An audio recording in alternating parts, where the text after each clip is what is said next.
त्याबद्दल सर्व सदस्य मंडळ, अंबाबाई भक्त मंडळ आणि हुपरीचे निवासी यांच्या मी सर्वप्रथम आभार मानतो.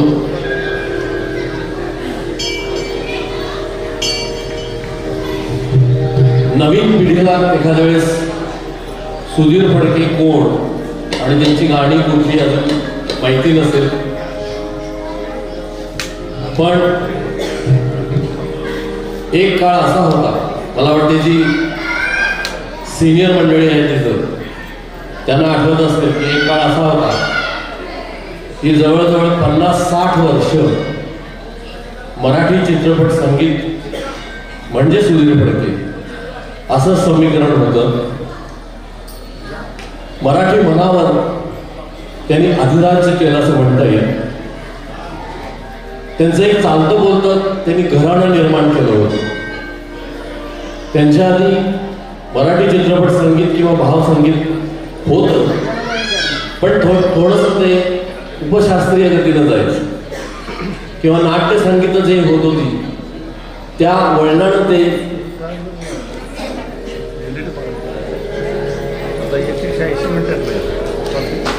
थोडंसं नाट्यसंगीताकडं वळणारं असं गाणं होतं. पण जेव्हा जवळजवळ 1940-45 नंतर सुधीर फडके यांनी मराठी चित्रपट संगीताला संगीत द्यायला सुरुवात केली, त्यानंतर मात्र हे मराठी चित्रपट संगीत किंवा भावसंगीत हे काप टाकल्याप्रमाणे आणि नवीन ताजं झालं. शेवटपर्यंत सुधीर फडके यांनी त्यांचे संगीतातले प्रयोग तर चालूच ठेवले. ते एक प्रखर राष्ट्रभक्त होते. एखाद्या माणसानं एवढं संगीत दिल्यानंतर, एवढं नाव लौकिक कमावल्यानंतर शांतपणे आपला राहिलेलं आयुष्य घालवलं असतं, पण त्यांनी तसं नाही केलं. त्यांनी वीर सावरकरांच्यावर चित्रपट केला, तो पूर्ण केला. असे हे सुधीर फडके.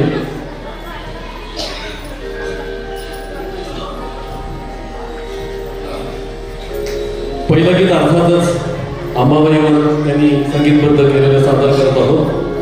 हे 1983 साली थोरली जाऊन या चित्रपटात त्यांनी स्वरबद्ध केलं होतं.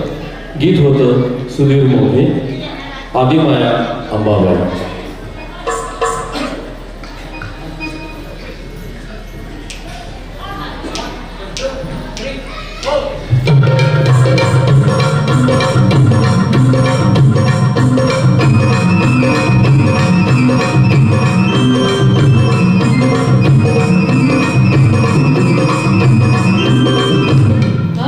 Maria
मॉनिटरला आवाज जरा वाढवा.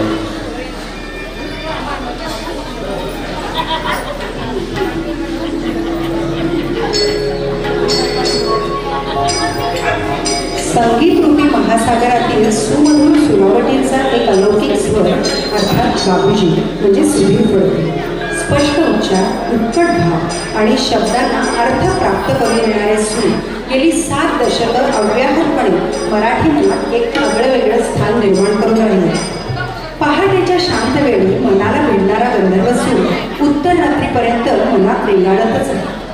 गीत कुठलंही असो, सागराच्या मंथनाचं किंवा मनाच्या भावांवर अंगत तरंगणार, ईश्वर भक्तीत तल्लीन होणारं किंवा प्रियकरानं विरहानं घातलेली साथ किंवा भावा बहिणीच्या नात्यातला अवखळपणा असो, प्रत्येक गीत हे बाबूजींच्या परिस्पर्शानं उजळून जातं. उत्कट ध्येयनिष्ठा, सामाजिक बांधिलकी, प्रखर देशभक्ती आणि तत्वांशी एकनिष्ठता याचा मूर्तिमंत आदर्श म्हणजेच बाबूजी.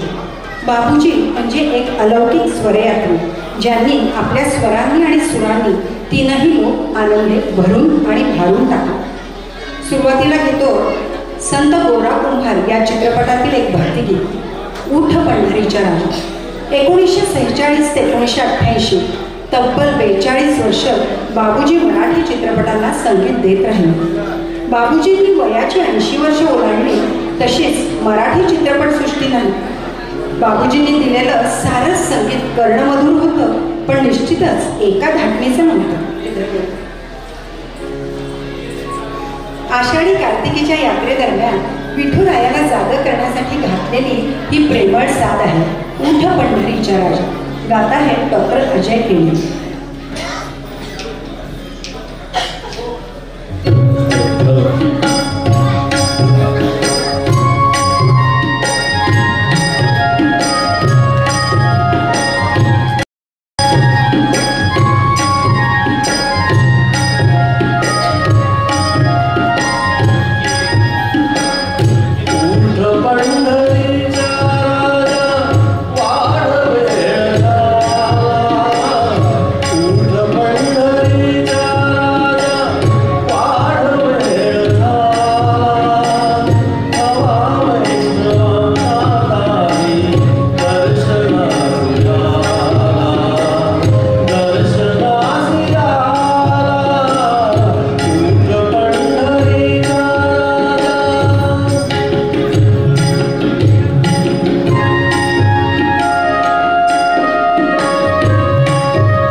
यानंतर गीतानं पुढचं पाऊल या चित्रपटात दिलं. या गाण्याच्या दरम्यान घडलेली एक घटना सांगते. बाबूजींचे आवडते अरेंजर शामराव कांबळे त्यांनी ही आठवण सांगितली की आपल्याबरोबर काम करणाऱ्या माणसाला ते किती आपलेपणानं वागवं याचं हे उदाहरण. या गाण्याचे पहिले 2 अंतरे त्यात काही विशेष करण्यासारखं नव्हतं, पण तिसरा अंतरा मात्र जरा वेगळा वाटला.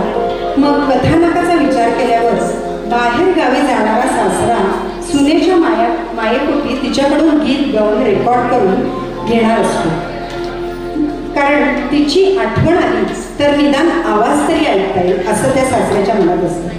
शब्दाच्या अर्थानुसार दिग्दर्शक बहुधा आउटडोअरनी अशी कल्पना करून शामरावांनी एक मोठा जवळजवळ अर्ध्या मिनिटाचा व्हायोलिन पीस टाकला होता, कारण नायिकेच्या सासऱ्यांनी शेजारच्या व्हायोलिन वाजवणाऱ्या मुलाला बोलवलेलं असतं. मूळ गाणं पिलू रागात बांधलंय, पण तिसऱ्या अंतरातील चालीत अर्थानुसार शामरावांनी थोडासा बदल केला. बाबूजींनी तो व्हायोलिन पीस ऐकला आणि म्हणाले, शामराव, हा पीस इथे जरा फार मोठा वाटतो, थोडा तरी कमी करा. पण शामरावांच्याने ते काही होईल. मग ते म्हणाले की दुसरा एक हवा तर छोटा पीस तयार करतो, पण हा असाच राहतो, कारण ह्याला हात लावला तर हा पीस खराब होईल. त्यावर बाबूजी मंद हसून म्हणाले, असू दे तो पीस, म्युझिक बदलायची गरज नाही. असे होते बाबूजी दुसऱ्यांचं मन सांभाळणार. तर यानंतर घेऊयात आता एकाच या जन्मी. गीतकार आहेत सुधीर मोघे, गाताय डॉक्टर अनघा कुलकर्णी.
पाडगावकरांचा.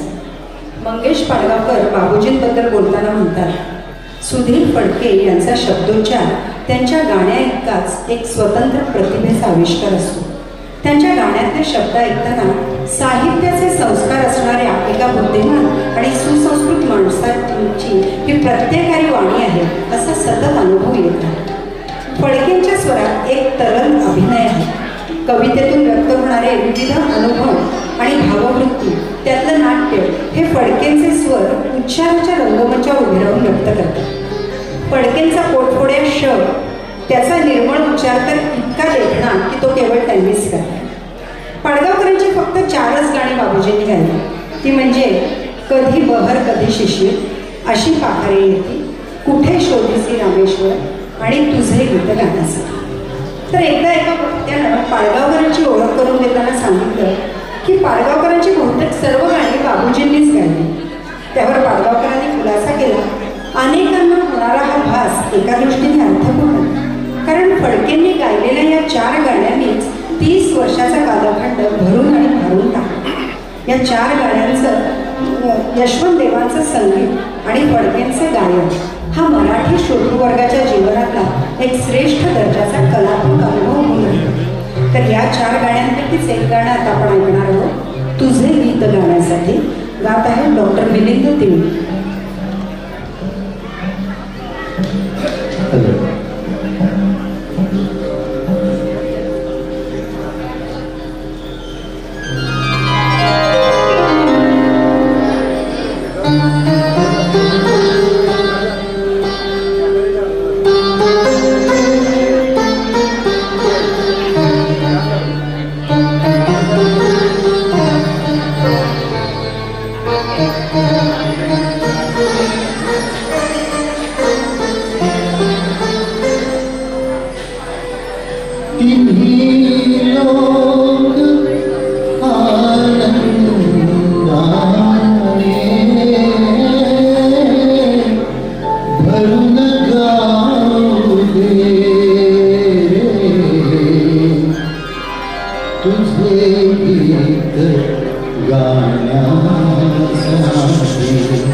शुभ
एकूण गाणी सगळ्यांना आवडायला लागली तसं दिसतंय.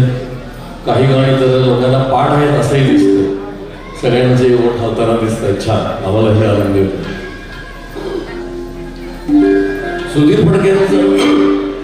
सुधीर फडक्यांचं मूळ नाव होतं रामचंद्र फडके.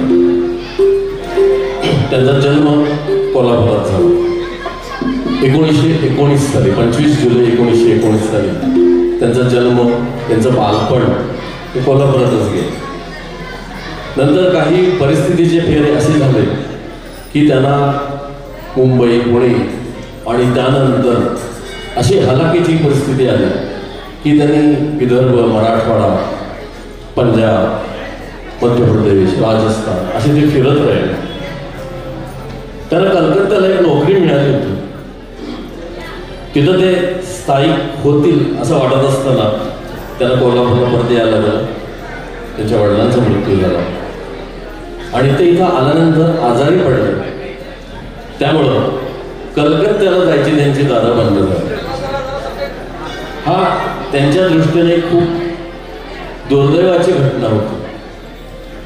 पण देवाच्या मनात काहीतरी वेगळंच होतं. ते जर कलकत्त्याला जर राहिले असते तर आपल्याला एवढा मोठा खजिना मिळाला नसता. मराठी चित्रपट संगीतातच त्यांचं जे कार्य होणार होतं त्यासाठी त्यांना देवानं संबंध भारतभर फिरवून आणलं. त्यांच्या कलेला जे काय टाकीचे घाव द्यायचे होते ते दिले आणि ते पुन्हा कोल्हापूर, पुणे आणि मुंबई या ठिकाणी राहून मराठी चित्रपट संगीतामध्ये त्यांनी मोठं कार्य केलं. त्यांना हिंदी चित्रपटात सुद्धा संधी मिळाली होती. म्हणजे पहिलं गाणं त्यांचं जे रेकॉर्डिंग झालं ते तर हिंदी चित्रपटातलं होतं, प्रवास. त्याची गोष्ट मी नंतर सांगतो तुम्हाला. पण एकदा त्याला मराठी चित्रपट संगीताचा जो शिक्का बसला तो शेवटपर्यंतच. त्यांनी जवळपास 20 हिंदी चित्रपटांना संगीत दिलं. संगीत फार सुंदर होतं. पण मराठीत 107, 108 चित्रपटांना त्यांनी संगीत दिलं. जवळजवळ 1100 गाणी त्यांनी स्वरबद्ध केली. त्यात त्यांनी जवळजवळ सगळेच त्या काळातले कलाकारांच्या बरोबर त्यांनी काम केलं. म्हणजे गायिकांच्या बरोबर काम केलं. पण त्यातल्या एका गायिकेला त्यांनी, मी असं म्हणेन की या संगीताच्या विश्वामध्ये एक वेगळं स्थान निर्माण करून दिलं. त्यांनी ज्या पद्धतीने तिच्याकडनं गाणी गाऊन घेतली ती बघता त्यांनी त्या गायिकेला फार मोठ्या उच्च पदावर घेऊन ठेवलं. आणि ती गायिकाही त्यांचे हे आभार नेहमीच मानते. तिचं नाव आहे आशा भोसले. आशा भोसले ही त्यांना स्वतःचे आद्य गुरुच वाटायचे. ते जे बारीक सारीक हरकती घ्यायचे, छोटे छोटे जे तपशील सांगायचे आणि ते तिच्या गळ्यातनं उतरलेच पाहिजे असं त्यांचा हट्ट असायचा. जोपर्यंत ते तिच्या गळ्यातनं उतरत नव्हते तोपर्यंत ते तिच्याकडनं प्रॅक्टिस करून घ्यायचे. आणि अशा काही एवढ्या हट्टी होत्या की नाही, बाबूजी जे सांगतात तेच करा. त्या बाबूजींना फडके साहेब म्हणायचे. तर त्यांच्या आठवणी त्यांनी सांगितलं की त्यांना मोकळ्या आवाजात गायची सवय होती अशा ताई. पण बाबूजी नेहमी आवाजाला थोडं दाबून, त्यांचं स्वतः गाताना सुद्धा थोडंसं दाबून गायला लागायचं. त्यामुळे ते कंट्रोल गाणं त्यांचं वाटायचं. त्यामुळे अशा त्याने त्यांची सवय बदलली. शब्दोच्चार हे बाबूजींना खूपच महत्वाचे वाटायचे. जेव्हा तुम्ही एखादा शब्द उच्चारता गाताना तेव्हा त्याचा भाव हा व्यक्तच झाला पाहिजे असं त्यांचा हट्ट असायचा. म्हणजे उदाहरण द्यायचं म्हटलं तर दूर असा जर शब्द असेल तर तो दूर असंच वाटलं पाहिजे. दूर असं तोडता कामा नये. किंवा एकदा जा म्हटलं तर त्या जाला नाही लांबवायचं. लावणी म्हणताना ती कशी शृंगारिक झाली पाहिजे याचं ते प्रात्यक्षिक करून दाखवायचं. भक्ती संगीत म्हणताना सात्विकतेनं कसं गायचं हे ते स्वतः प्रात्यक्षिक करून सांगायचं. कारण ते स्वतः एक तज्ञ शास्त्रीय संगीताचं पाडवळ असलेलं, बेस असलेलं ते गायक होते. त्यामुळं ते त्यांना जसं हवं तसं अशा त्यांच्याकडून म्हणून घ्यायचे. पुढचं गीत आपल्यासमोर सादर करते डॉक्टर वृंदा कुलकर्णी. ते 1986च्या धाकटी सून या चित्रपटातलं सुधीर मोगी यांनी लिहिलेलं गीत आहे. सांग तू माझाच ना.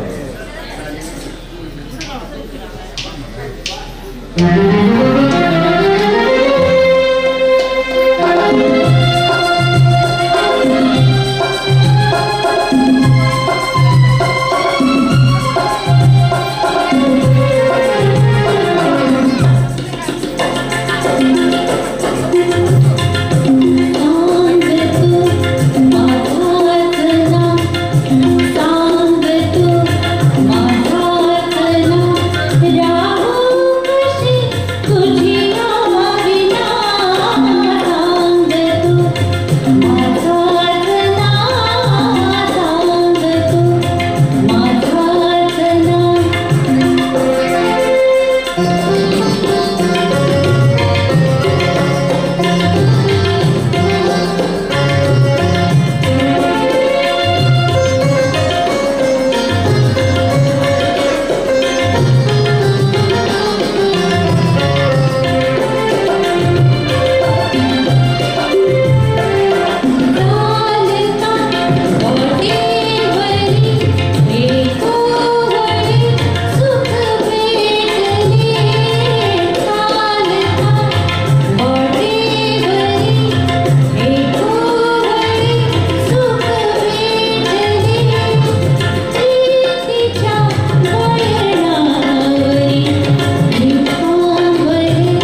ला ला ला ला.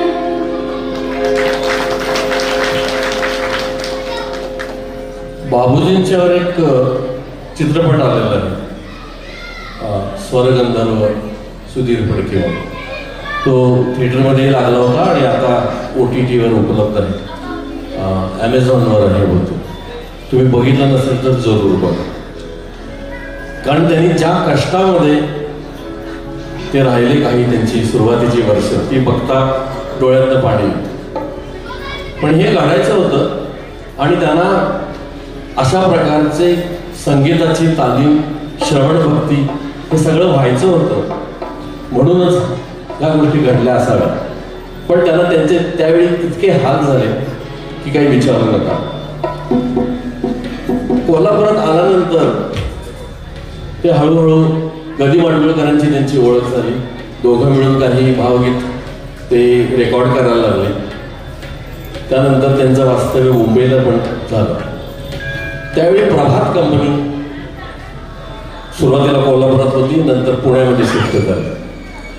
तिथं त्यांच्या एका मित्रानं त्यांच्यासाठी साहेबला पत्तेला मामा म्हणतात त्यांना, त्यांच्याकडे गळ घातली होती की एकदा तुम्ही या तरुण संगीतकाराच्या चाली ऐका.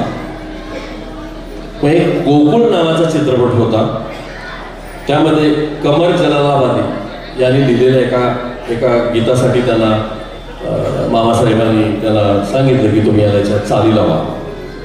ते गाणं होतं किसने बजाई मुरली दुनिया नाच उठी.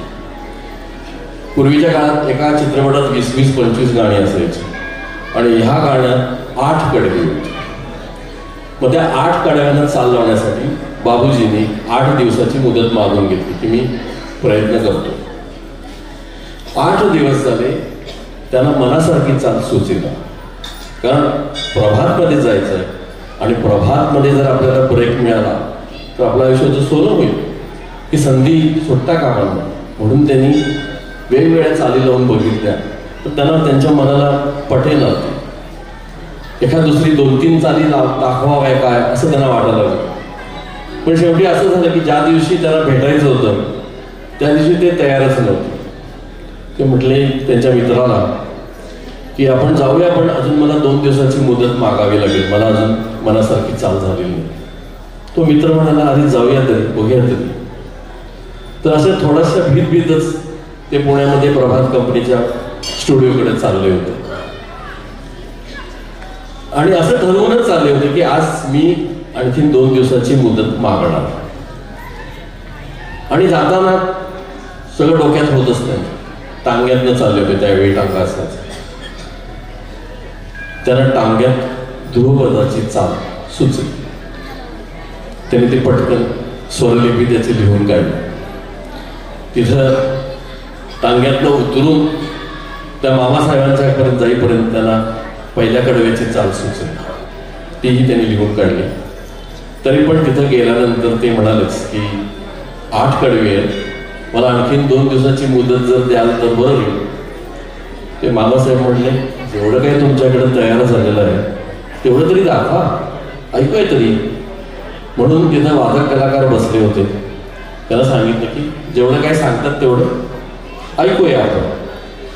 तिथं जाईपर्यंत आणखीन एक कडवे त्याला चाल सुचली.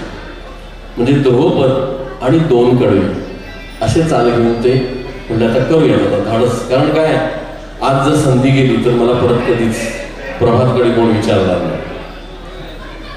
आणि त्यांनी ती चाल म्हणून दाखवली. मामासाहेब एकदम खुश झाले. अरे वा, very fine tune, very fine tune. पुढचं काही ऐकवू नका, तुम्ही आजपासून प्रभातचे संगीतकार. त्यांना प्रभातमध्ये मोठा प्रयत्न मिळाला आणि तिथनं पुढं बरीच वर्ष ते प्रभातमध्ये मुख्य संगीतकार म्हणून तिथं कार्यरत झाले. हे असं कसं झालं देवालाच माहिती. पुढच्या गाण्याकडे वळूया. 1-2 दोघी देते.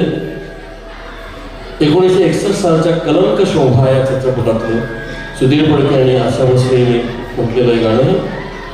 मूळ गीत आहे, कवी आहे, कवयित्री आहे शांता शेळके.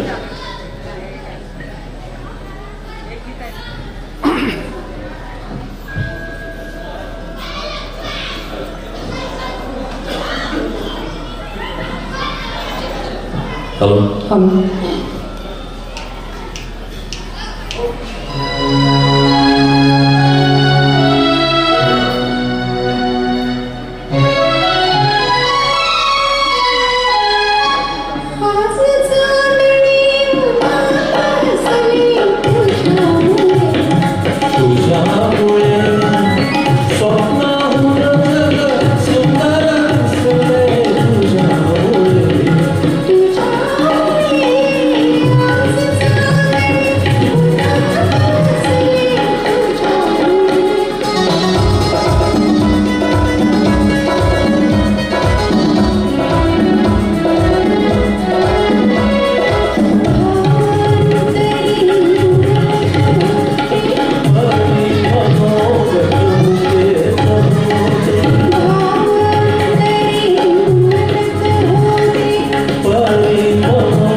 सुधीर फडकेंनी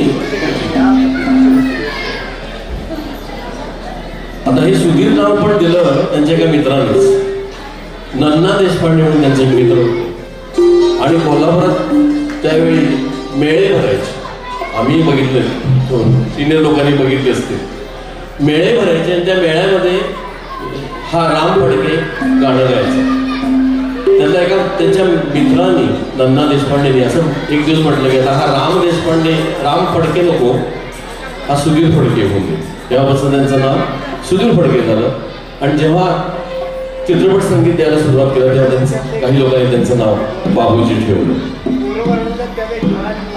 त्याला लहानपणीच त्यांच्या वडिलांनी जे प्रसिद्ध वकील होते कोल्हापूरमध्ये त्या लहान रामची संगीतातली आवड जाणली ओळख कारण तो असा घरात बसल्या बसल्या बाहेर कोणीही गाणं म्हणत चाललं की तो लहान राम तेच गाणं आहे तसंच म्हणायचं त्यामुळे त्याने वामनराव पाध्ये म्हणून कोल्हापुरात एक प्रसिद्ध शास्त्रीय संगीत शिकवणारे शिक्षक होते त्यांच्याकडे पाठवले पंडित होते तिथं गेल्यानंतर त्यांनी त्याला गायला सांगितलं अर्थात आणि त्याची गायनातली एकूणच कुवत बघता त्याने एकदम त्याच्यात 3ऱ्या वर्गात बसवलं होतं. पहिला 2ऱ्या वर्गात बसवलंच नाही, एकदम डायरेक्ट 3ऱ्या वर्गात बसवलं. आणि त्याचबरोबर थोड्या दिवसांनी 4थ्या आणि 5व्या वर्गात पण जाऊन ऐकायला सांगितलं. त्याला गाणं कसं ऐकायचं तेही शिकवलं आणि 3ऱ्या वर्गात त्याला गाणं कसं म्हणायचं हेही शिकवलं. हे त्यांचे संस्कार, वामनराव पाटलांचे संस्कार त्यांना जन्मभर बोलले. कारण